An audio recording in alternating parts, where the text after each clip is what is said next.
He's an icon who helped build the Arab fashion industry. He was also the first Middle Eastern designer to showcase a collection at Rome Fashion Week. Self-made, his name is globally recognized. Lebanese fashion designer Elie Saab, welcome to the Global Conversation. Elie Saab, أهلا بك في the Global Conversation. My first question, do you think fashion can create a dialogue between the Middle East and the West? Elie Saab fashion has no borders. It is a universal language spoken by all people. It is a self-contained art, like cinema, and its language is beauty. So, do you consider yourself to be the godfather of this dialogue?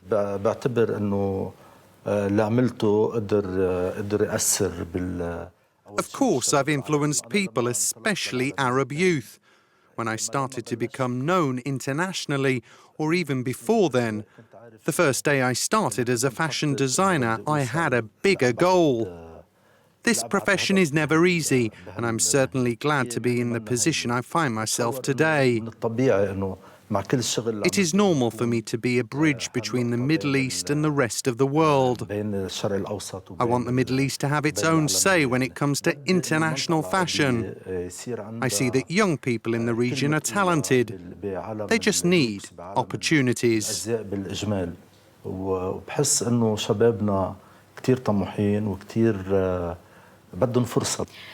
I'm quoting you. Talent alone is not enough to shape the designer, but relentless work and determination. Do you think that the new generation shares this view? To be talented is not enough. What's really important is how you manage that talent if you have it. This is as important as the talent itself. Unfortunately, there are too many young people who get drunk with the first shot of success. Actually, this is the enemy of any success one might achieve.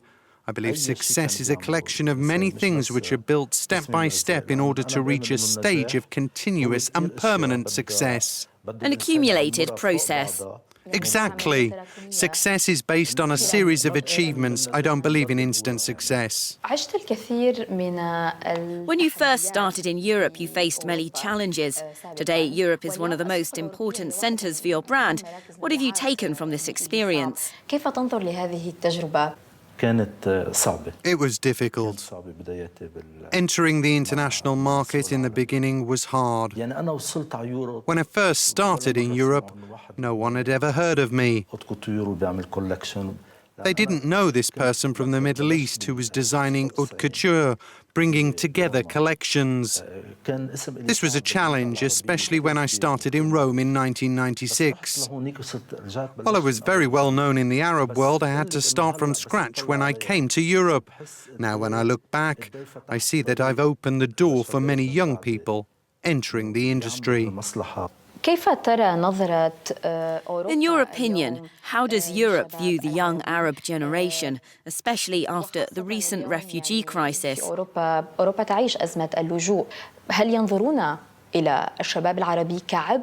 they seen today as a burden or another source of culture?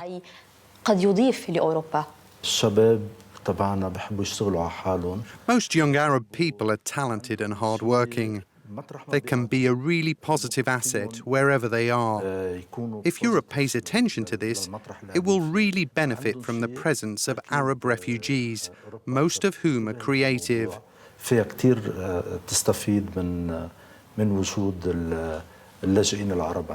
Maybe now they're going through some difficulties. However, most of them are ready to learn and will be a real asset wherever they are. How do you combine being a creative designer and an entrepreneur?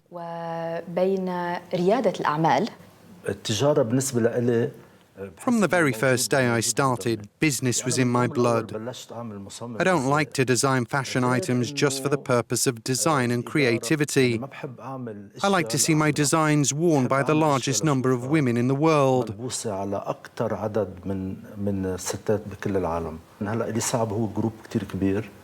Elie Saab is a very big group now. I do not believe we would be in this position if I hadn't managed the company in a commercial way. The fashion industry creates a lot of job opportunities. It is a new industry here in the Middle East. صارت صناعة جديد من نوعها في كتير مستثمرين مش بس بالشرق الأوسط بالعالم كله مستعدين إنه There are a lot of investors putting money into fashion, not only in the Middle East, but all over the world. They are willing to finance it. أخذت طابع كتير أكبر. نلحظ هيمنة من بعض الدول الآسيوية على We are seeing a lot of Asian investment in major European brands, such as Versace and Valentino, which were bought by Qatar and China. What do you think about this? من قبل الصين ما رأيك بهذا التوجه؟ كل شركة منا هي كأنها Fashion firms are like banks. كأنها بنك. إذا ما عملتيها بهالطريقة If we do not think about them this way, they will fail and disappear. يعني إن هن المستثمرين. For example, when the Qataris invested, they put a lot of money into Valentino. They took it to another level. They pumped a lot of money into the company quickly. لغير مطرح. That has resulted in Valentino finding itself in the position it is now. حتى بكتير سرعة يصير فالنتينو مثل ما هو هلا. كيف يمكن How do you strike the balance between the artistic vision in your designs and specific cultural tendencies? توجهات ثقافية معينة؟ بحس إنه بطل موجود هلا بهالوقت هالشيء. I think that's in the past. بس هلا لغة جمال. Today, the beauty of a design is its ability to impress all cultures. يعني كيف إنه الديزاينر What's important is that the designer keeps his own line, identity, and remains the same. لو أردت أن تعرف So, how would you define luxury? بماذا تعرفها؟ luxury أنا بالنسبة لي Luxury is everything which cannot be bought with money. ما فيك تدفع حقه مصاري. We cannot buy everything we would wish. عرفت ما له Just think about those things that people dream about having, but they are unable to buy them, even though money is no object. إلي صعب. How would you like to be remembered? كتير بحب يذكرني. Honestly, I'd love to be remembered. In fact, I think the time you were remembered posthumously is much longer than the time when you were alive. يلي عشت فيه. Elie Saab, thank you very much for being with us. Thank you.